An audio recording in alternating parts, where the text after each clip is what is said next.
Morning, people. The hypocrisy that Deputy Prime Minister Oliver Dowden just displayed on the Israel-Palestine situation is off the charts because he condemned the UN Secretary General for saying this. It is important to also recognize the attacks by Hamas did not happen in a vacuum. The Palestinian people have been subjected to 56 years of suffocating occupation. They have seen their land steadily devoured by settlements and plagued by violence, their economy stifled, their people displaced, and their homes demolished. But the grievances of the Palestinian people cannot justify the appalling attacks by Hamas, and those appalling attacks cannot justify the collective punishment of the Palestinian people. UN Secretary General, did he misspeak yesterday?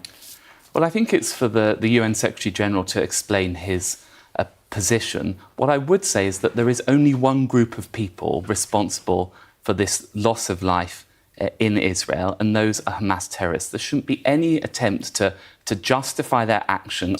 But the grievances of the Palestinian people cannot justify the appalling attacks by Hamas. Or to give it any wider meaning. This was a cold-blooded terrorist attack. That's what he said about the 1,400 people who've been killed on the Israeli side. But when he was asked about the roughly 5,000 people who've been killed on the Palestinian side in recent weeks, he said, Is there a humanitarian crisis in Gaza?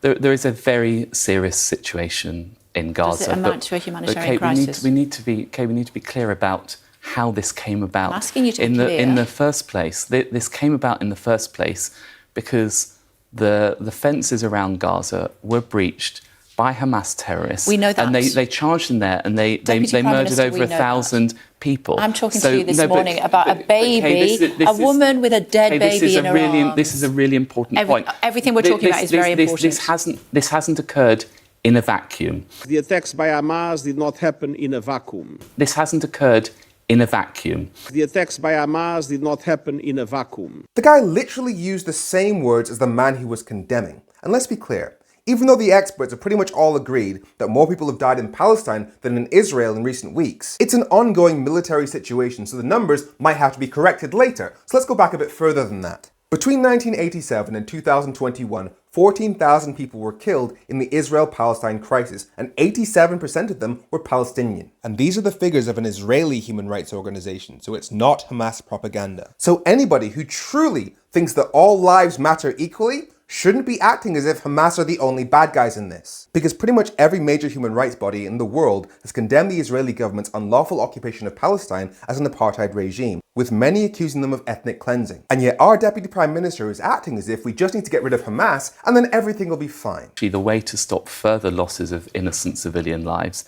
is to remove this terrorist threat and to move to a position where we can restore stability and peace to this region. This is why a lot of us were nervous about commenting on the original attack on the 7th of October, because we knew that people like him would act as if that was the start of the story. Again, please look out for the Jewish and Muslim people in your community and tell your MP that you do not stand with what the government is doing.